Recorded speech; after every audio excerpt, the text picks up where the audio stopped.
कहानी के शुरुआत में हम रे और एलन नाम के दो आदमी को देखते हैं जो आर्कटिक में एक डॉक्यूमेंट्री के लिए आए होते हैं। आर्कटिक पर जाने के लिए इन्होंने किसी शिप से सवार होकर जाना था। एयरपोर्ट पर कैब न मिलने की वजह से ये लोग पोर्ट तक पहुंचने में देर कर देते हैं, लेकिन किस्मत अच्छी थी कि वो शिप अभी उन दोनों का इंतजार कर रही थी। एयरपोर्ट पर इनका सामान भी खो चुका था, जिनमें इनके कैमरास वगैरह थी। अब इन्हें यहाँ का एक लोकल आदमी हायर कर लेता है फिल्म शूट करने के लिए, जिसका नाम है शॉन। फाइनली अब ये सभी अपनी शिप पर आ चुके थे और इन लोगों का सफर भी शुरू हो जाता है। इस शिप में इन लोगों के साथ और भी टूर सफर कर रहे थे। सभी बहुत ज्यादा खुश और एक्साइटेड थे। उसी समय रे और एलन अपना डॉक्यूमेंट्री बनाना शुरू कर देते हैं, जिसका रिकॉर्डिंग शॉन करने लगता है। लेकिन उसके काम से ये दोनों ज्यादा खुश नहीं थे, पर ये दोनों मजबूर थे क्योंकि इन्हें इस टाइम पर कोई दूसरा कैमरामैन भी नहीं था। शॉन का रवैया भी काफी अजीब था। शॉन के पास हमेशा एक छोटा सा बॉक्स होता था जिसमें पुराने स्टाइल के कोई रेडियो डिवाइस थी। वो उसे कभी भी अपने से दूर नहीं रखता था, लेकिन नाश्ता करने के बाद गलती से उसे टेबल पर ही छोड़ गया। रे जो इसे लेकर हमेशा से सोचता था कि आखिर इसमें क्या हो सकती है, और शॉन इसे हमेशा अपने साथ लिए घूमता रहता है। उसने खोल कर देख लिया। उसने हेडफोन को लगाकर उसकी रिकॉर्डिंग को ऑन किया। कोई रिकॉर्डिंग तो नहीं थी, बस उसमें से एक अजीब सी आवाज आ रही थी। उस समय रे एलन को भी सुनाई की। तभी इन्होंने देखा कि शॉन आ रहा है। जल्दी से इन्होंने उस डिवाइस को बंद करके वो हेडफोन वापस उस बॉक्स में डालकर बॉक्स को बंद कर देते हैं, और शॉन जल्दी से आकर इस डिवाइस को यहाँ से ले गया। खैर, इसके बाद दोनों बाहर के नजारे को रिकॉर्ड करने के लिए भेज देते हैं और एलेन वहाँ पर अपने फैमिली से कांटेक्ट करने की कोशिश करने लगता है कि तभी उसे पता चलता है कि यहाँ से तो किसी भी तरह का कांटेक्ट किया जा ही नहीं सकता, क्योंकि यहाँ पर समुंदर के बीचों बीच किसी भी तरह का सिग्नल नहीं है। यहाँ पर हमें यह भी पता चलता है कि एलेन की वाइफ उससे काफी ज्यादा गुस्सा नाराज थी। उसके बाद हमें दिखाया गया कि रे दोबारा से डॉक्यूमेंट्री शूट करने लगा था। उसने इस शिप के कैप्टन का भी इंटरव्यू लिए। उसने कैप्टन से पूछने लगा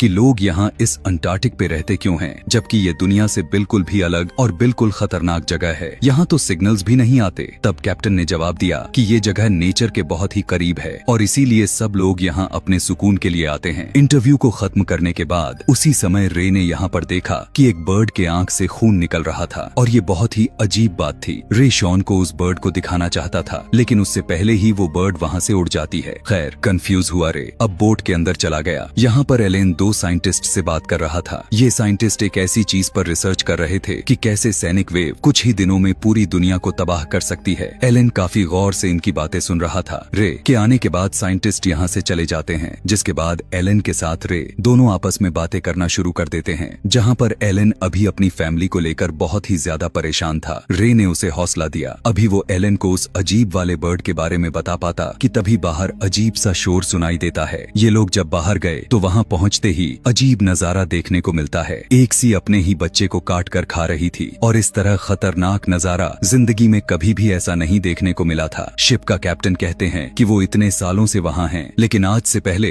उन्होंने ऐसा नजारा कभी नहीं देखा था। वो बहुत डर जाते हैं और सभी शिप में सवार हुए ट्रेवलर्स को अंदर लेकर जाने लगते हैं, जबकि शॉन इन सब नजारे सबको अपने कैमरे में रिकॉर्ड करने लग गया। एलेन और रे भी इस डॉक्यूमेंट्री का पार्ट समझते हुए तो थोड़ा इस हादसे पर बातें करने लगते हैं, और फिर अपनी बाकी साथियों के साथ चले जाते हैं, जहाँ पर कैप्टन इस सभी के लिए फिश ग्रिल कर रहे होते हैं। लेकिन रे और शॉन ने उसे नहीं खाया, लेकिन एलेन ने उस फिश को खा लिया, और खाने के बाद से ही उसकी तबीयत खराब होने लग गई और उसे वॉमिटिंग होना शुरू हो गया, और वो अंदर की तरफ चला गया। शॉन के साथ रे अभी भी उसी डॉक्यूमेंट्री पर काम कर रहे थे कि तभी शॉन ने नोटिस किया कि हवा में उड़ रहे परिंदों की आवाज अचानक से कुछ ज्यादा ही बढ़ चुकी है। ऊपर की तरफ जब देखा तो पता चला कि उन परिंदे की फड़फड़ाने की आवाज बहुत ही ज्यादा थी, और अचानक से वो परिंदे गायब होने लगे। इससे पहले कि वो यह सब कुछ नोटिस कर पाता कि तभी पीछे मुड़कर उसने देखा कि यहाँ के सभी लोग गायब हो चुके हैं अजीबो गरीबों तरीके से, और यहाँ पर कोई भी दिखाई नहीं दे रहा था। हैरान होकर उसने रे को देखा। शॉन ने यह सब कुछ अपने कैमरे में रिकॉर्ड कर लिया था। उसने अपनी रिकॉर्डिंग में देखा तो सच में लोग गायब हो चुके थे, और वो कंफ्यूज भी हो गया कि ये सब आखिर हो कैसे सकता है। लेकिन रे को लगता है कि कोई उन पर प्रैंक कर रहा है, और यह सब बात जाकर उसने एलेन को बताई, और तीनों सभी को पूरे शिप पर ढूंढना शुरू कर दिए, लेकिन इन्हें कोई नहीं मिला। और तब जाकर उन्हें एहसास हुआ कि सच में यहाँ पर बहुत ही कुछ गलत हुआ है। लोग ना मिलने पर ये सभी शॉन से पूछते हैं कि तुम तो सब रिकॉर्ड कर रहे थे कि ये सब क्या हो रहा है, लेकिन शॉन ने जवाब दिया कि मुझे खुद नहीं पता कि यहाँ पर चल क्या रहा है। इन्होंने अब अपनी सेल फोन को ढूंढे ताकि किसी को हेल्प के लिए बुलाया जा सके, लेकिन यहाँ पर तो सिग्नल्स भी नहीं थे। एलेन का तबीयत अब और भी ज्यादा खराब होने लग गई थी। उसके मुंह से खून निकलने लग गया था। वो नहीं समझ पा रहा था कि आखिर उसे हो क्या गया है। इधर रे शिप के कंट्रोल रूम में जाकर रेडियो से हेडक्वार्टर पर संपर्क करने की कोशिश करता है, लेकिन इसका भी कोई फायदा नहीं होता। अब ऊपर शॉन जो सब चीजें देख रहा था, उसे दूर एक आइलैंड नजर आ जाता है। अब जबकि ये तो खुशी की बात थी, वहाँ पर जाकर अपने लिए किसी से मदद मांग सकते थे। जल्दी से उसने आकर इस बात के बारे में रे और एलन को बताया। एलन तो वहाँ बिल्कुल भी जाना नहीं चाहता था, लेकिन फिर कुछ समय के लिए रे ने उसे मना लिया। एलन भी ऊपर की तरफ आ गया, जहाँ पर आते ही रे ने नोटिस किया एलन के गले पर किसी की काटने का निशान था, लेकिन एलन को ऐसा कुछ भी याद नहीं था कि उसके साथ कोई हादसा हुआ हो। ये जख्म काफी गहरा हो चुका था और अगर इसका इलाज अभी नहीं हुआ तो इसे कुछ हो सकता था। रे के आने से पहले यहाँ एलन को एक कैमरा मिला था, जो कि ये एक टूरिस्ट का था। उस कैमरे में वो सब कुछ रिकॉर्ड हो चुका था कि कैसे यहाँ के सभी लोग अचानक से गायब हो गए। ये देखकर एलन और भी ज्यादा परेशान हो गया था। अब ये सभी कुछ जरूरत सामान को लेकर एक लाइफ बोट में बैठकर उस छोटे वाले आइलैंड की तरफ चल देते हैं। यहाँ इस जगह पर पहुंचकर इन्हें एक बात की रियलाइज हुआ कि यहाँ पर भी इतने बड़े टाउन में भी कोई इंसान नजर नहीं आ रहा था। इन्हें तो अपनी आंखों पर यकीन ही नहीं हो रहा था। इन्हें लग रहा था कि शायद सर्दी की वजह से यहाँ के लोग अंदर की तरफ होंगे। इन्होंने अब उन सभी टाउन को छान मारने का फैसला किया और आगे की तरफ बढ़ चले, लेकिन हर तरफ सुनसान नजारा था। सभी जगह को एक्सप्लोर कर चुके थे, कहीं पर भी कोई नजर नहीं आ रहा था। और ये जगह कौन सी थी इन्हें तो ये भी पता नहीं था, लेकिन यहाँ की लिखी हुई चीजों से इन्हें लगा कि ये रसिया है। शॉन भी अब डरते हुए कहता है कि हम तीनों किसी भी हालत में एक दूसरे से दूर नहीं होंगे, क्योंकि यहाँ का हालात मुझे कुछ अच्छा नहीं लग रहा। ये लोग अब छानबीन करने के लिए आए थे। वहाँ के अंदर वाले डोर से इन्हें अजीब आवाजें आईं। वहाँ पर जाकर इन्होंने देखा कि एक हिरण जख्मी हालत में पड़ा हुआ था और तड़प रहा था। उसके फेस पर सेम वैसे ही जख्म के निशान थे जैसे जख्म के निशान एलेन के शरीर पर था। हैरानी के साथ ये तीनों वहाँ से बाहर आ गए। एक होटल के अंदर आकर रे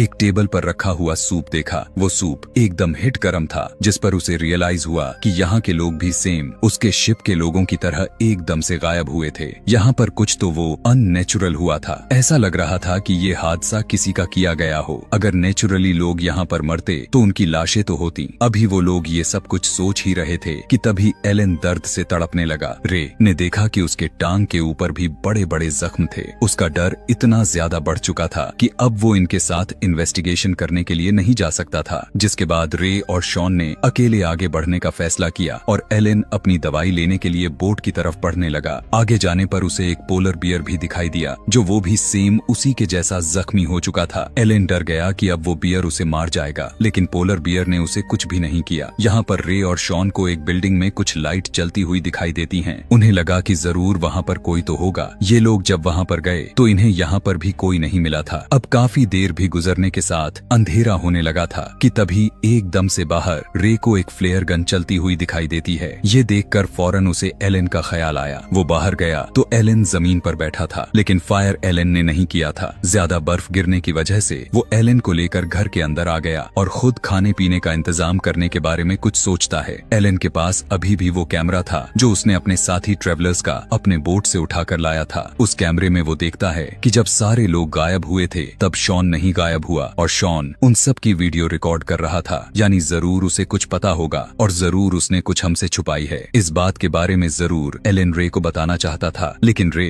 इस टाइम अकेले नहीं बल्कि शॉन उसके पास खड़ा था। उन्होंने फैसला किया कि जल्द ही उन्हें इस इलाके से निकल जाना चाहिए। उनके पास एक लाइफ बोट तो थी ही, लेकिन सबसे बड़ी दिक्कत तो यह था कि उसमें फ्यूल कम था। इसीलिए रे फैसला कर लिया कि अब वो फ्यूल इकट्ठा करेगा बाहर खड़े मोटर गाड़ी में से। जबकि इधर शॉन रुक गया था। शॉन भी अब समझ गया था कि एलन कुछ बताना चाह रहा है, इसीलिए शॉन ने उसके कान के ऊपर वही हेडफोन्स को लगा दिया और उसे वही साउंड को सुनाने लगा जो कुछ देर पहले वो खुद भी सुन रहा था। इतने खतरनाक माहौल में भी उसने यह सुनना भूला नहीं था। फिर एलन भी यह सुनते सुनते सो गया। फ्यूल भर देने के बाद जब रे एलन को लेने के लिए आया तो उसने एलन के पास पड़ा कैमरा को देख लिया और उसने सारी चीजें देख लिया कि शॉन ने उन सारी चीजों को होता हुआ फुटेज बनाई थी और शॉन उनसे कुछ छुपा रहा था। यह सब कुछ जानने के बाद वो बाहर की तरफ भागा और उसने शॉन को पकड़ लिया और वो शॉन को बहुत ही ज्यादा मारने लगता है। वो इसलिए कि शायद डर से शॉन उसे सच्चाई बता दे कि आखिर इस जगह चल क्या रहा है। इतनी मार खाने के बाद आखिरकार मान गया। उसने बताया कि इस जगह पर एक खास किस्म का एक्सपेरिमेंट चल रहा था सुपरसोनिक वेव्स को लेकर, जो वेव्स इतनी खतरनाक के साथ इतना ज्यादा ताकतवर होती है कि वो किसी इंसान या किसी भी जीवित चीजों को तहस नहस कर सकता है।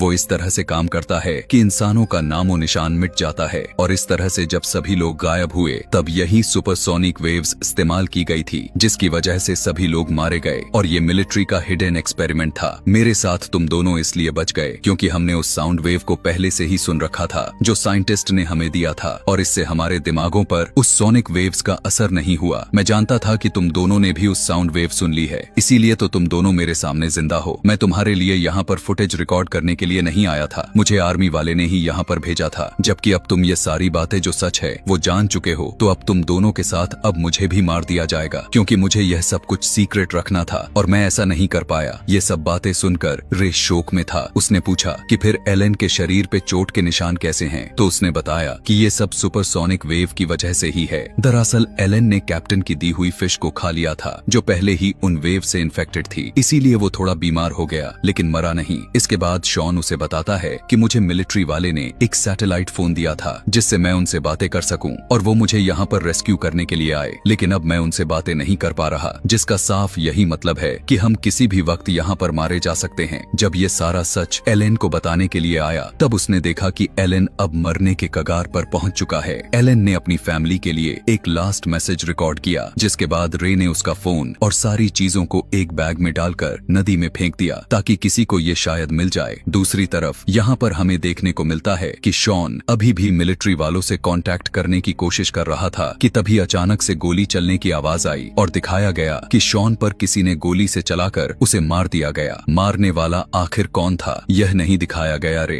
भी अब छुपकर यह सारी चीजों को देख चुका था और वो बहुत ही ज्यादा घबरा गया। इस टाइम उसके पास की फोन की रिंग हुआ और रे समझ गया कि ये कोई और नहीं बल्कि मिलिट्री वाले ही होंगे, क्योंकि पहले यहाँ के सभी फोन काम नहीं कर रहे थे। और उसने यह भी समझ गया था कि मिलिट्री वालों ने उसे भी स्टडी कर रहे थे और अब उन्हें मार दिया जाएगा। और रे को खौफ में होता हुआ दिखाते हुए ये मूवी यहाँ से खत्म हो जाती है, इस मिस्टीरियस के साथ कि रे बच पाएगा या फिर उन्हीं के हाथों मारा जाएगा।